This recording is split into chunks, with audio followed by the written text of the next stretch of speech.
Hello, good morning, my dear students. Welcome back once again. Hope you all are absolutely well. So today we will discuss about a new law which was invented by none other than Sir Isaac Newton. And hence the title of this law is named after his name, and that is called Newton's law of cooling.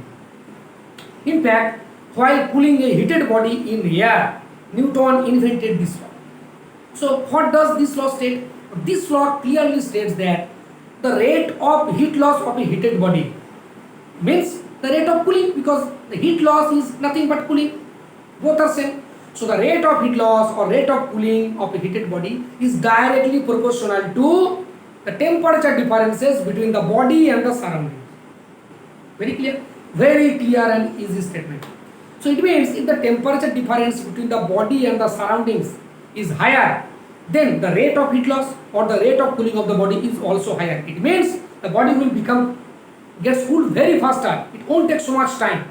Okay, it means the body will not remain hotter for a longer time. Very easy. But if the temperature difference between the body and the surrounding is small, then obviously according to this law, the rate of heat loss or rate of cooling of the body also reduces. It means the body will lose heat at a very small rate. It means the body will take so much time to become cool. It means it will remain longer for a long time, isn't it? But here one condition is that the temperature difference between the body and the surrounding cannot be too high. If it is too high, then in that case the law is not applicable. Okay. So let's see its mathematical expression. So the mass of the body, which body? The body which is cooled in the air. The mass of the heated body is small m. Specific heat or specific heat capacity same, small s. Amount of heat which is contained, the hot body contained is capital Q.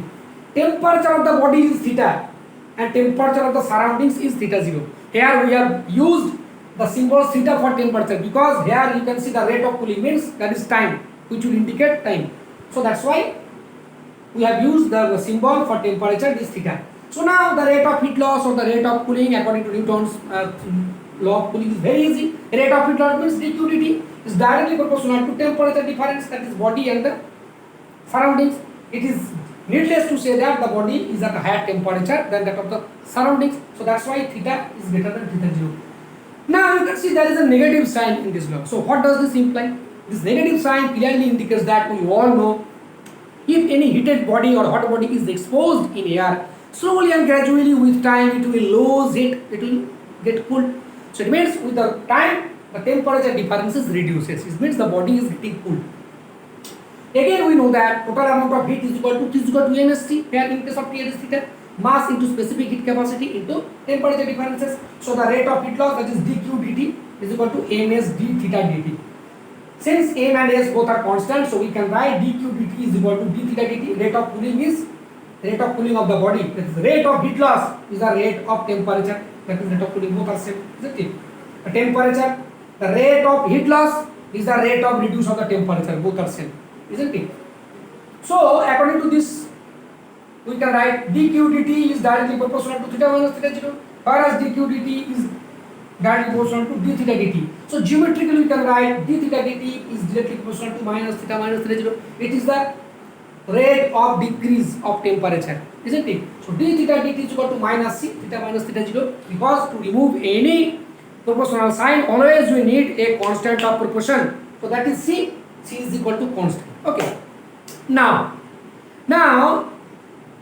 if I ask that what is the example of Newton's law of cooling, there is a very interesting example which we generally face each and every day in our life, isn't it?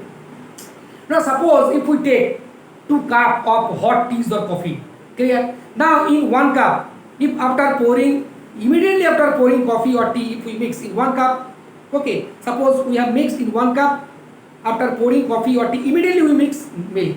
Then on the other cup, if we don't mix any other liquid, if we remain at the same situation, the question is which will remain hotter for a long time, or which cup, which coffee or tea of which cup will become cool faster. Just think about the Newton's laws of cooling. In the first cup, immediately after pouring tea, we mixed some amount of milk.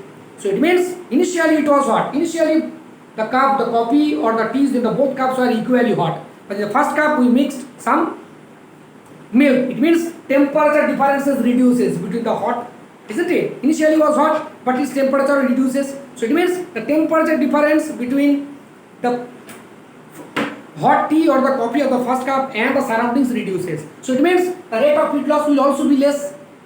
Okay, so it means it will take so much time to become cooled. It means it will remain hotter for a longer time. Whereas the second cup, we didn't mix anything. So it means it was at its initial condition. That is, its temperature is still high. It means the temperature difference between the tea or the coffee of the second cup and the surroundings was higher. So since temperature difference is higher, so it will lose it at a higher rate. So it will get cooled very faster. Clear? So this is Newton's laws of cooling. Hope you have understood.